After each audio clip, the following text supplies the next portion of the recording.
Hey, this is Chris. How you doing? Lee Acres Transportation Services, a wholly owned subsidiary of Lee Acres Enterprises. Out on the road today, carrying people back and forth, to and fro, all over this RTP metro area, which is rather large, by the way. I was thinking about security, especially for you women out there. Don't mean to be sexist, but, you know, sorry. If you're taking it, don't take it that way. I'm not being sexist. It's good. It's probably a good idea for anyone, but especially women, I think, because, you know, there's always a concern about somebody knowing where you live. And what I've noticed, someone you don't know knowing where you live.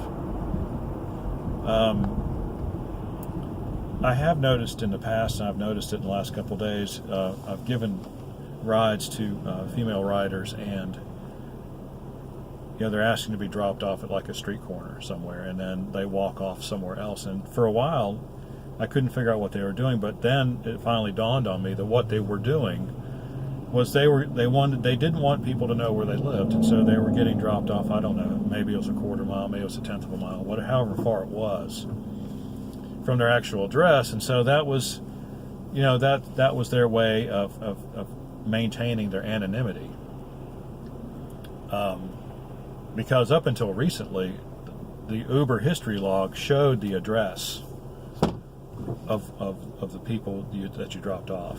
It showed the address where you picked them up, and it showed the address where you dropped them off. Now, I think they've stopped that, and they just show a map that shows a very generalized location, and Lyft does the same thing. But still, and I'm, you know, don't mean to cast aspersions on any fellow ride-sharing drivers, but you know, there's always a couple bad apples in every bushel, right?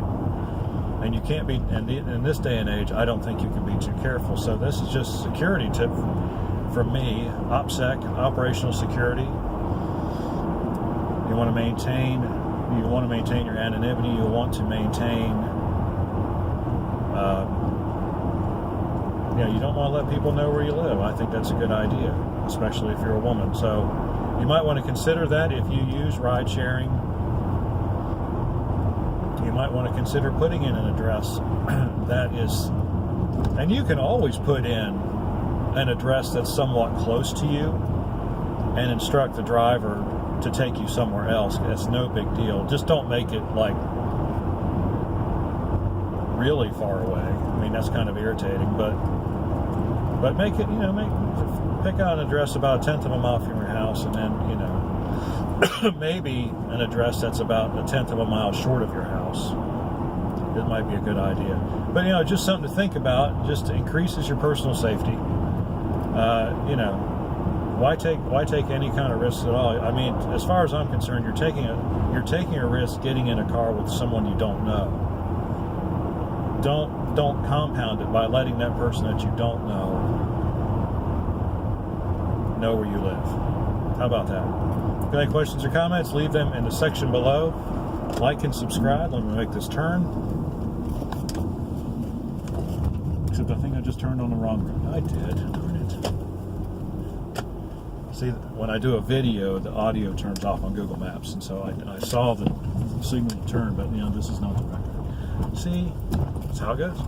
But anyway, like and subscribe. We appreciate it when you do, and we will see you on the next action-packed video.